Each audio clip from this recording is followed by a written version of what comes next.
ভেটকি মাছের পাতুরি করবার জন্য প্রধান যে উপকরণটা লাগবে সেটা হচ্ছে কলা পাতা। আর সেটাই বাবা বাড়ির গাছ থেকে কেটে দিল। এরপর কলা পাতাগুলোকে ভালো করে ধুয়ে নিলাম।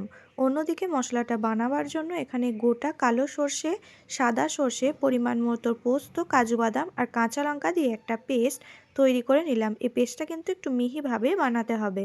মাছগুলো ম্যারিনেশন করবার জন্য নুন, হলুদ আর শুকনো লঙ্কা গুঁড়োর একটা মশলা তৈরি করে নিলাম। এরপর কলা পাতার মধ্যে যাতে মাছগুলোকে মোড়ানো যায় সে কারণে প্রথমেই তাওয়ার মধ্যে কলা পাতাগুলোকে হালকা সেঁকে নিচ্ছি। দেখুন কলা পাতাগুলো ভালোভাবে সেঁকা হয়ে গেছে। এভাবে কিন্তু সেঁকে নেওয়ার একটাই কারণ যাতে ওই মশলা ভরা মাছগুলোকে এর মধ্যে দিয়ে ভালোভাবে মুড়িয়ে নেওয়া যায়, আর যাতে মশলাগুলো বেরিয়ে না যায়, আর যখন মাছগুলোকে মোড়ানো হবে তখন কলা পাতাটা যাতে ফেটে না যায়।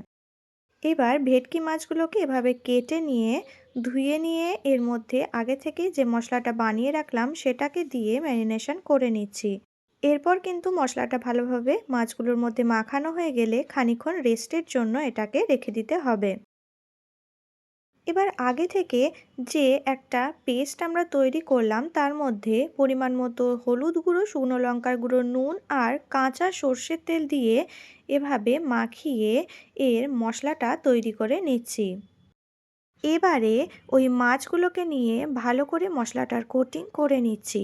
কোটিং করা হয়ে গেলে একটা একটা করে কলা পাতার মধ্যে নিয়ে ওপর থেকে আরেকটু পরিমাণে কাঁচা সর্ষের তেল আর কাঁচা লঙ্কা দিয়ে এবার সুতো দিয়ে এই কলা পাতাগুলোকে বেঁধে নিতে হবে। এখানে কিন্তু বেশ অনেকটা পরিমাণেই মশলা আর কাঁচা সর্ষের তেল ইউজ করতে হবে।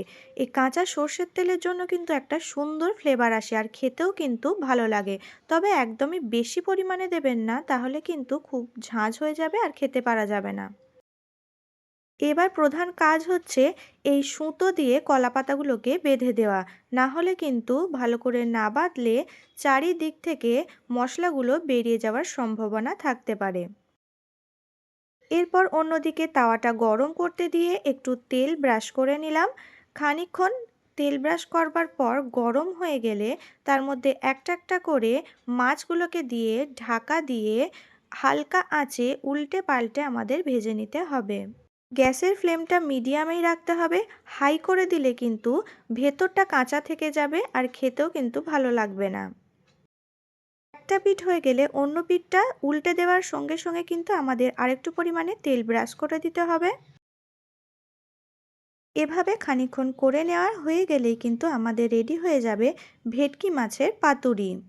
দেখুন দেখতেও কিন্তু খুব সুন্দর হয়েছে আর খেতেও কিন্তু দারুণ হয়েছিল। গরম ভাতের সাথে এই ভেটকি মাছের পাতুরি কিন্তু খেতে দুর্দান্ত লাগে।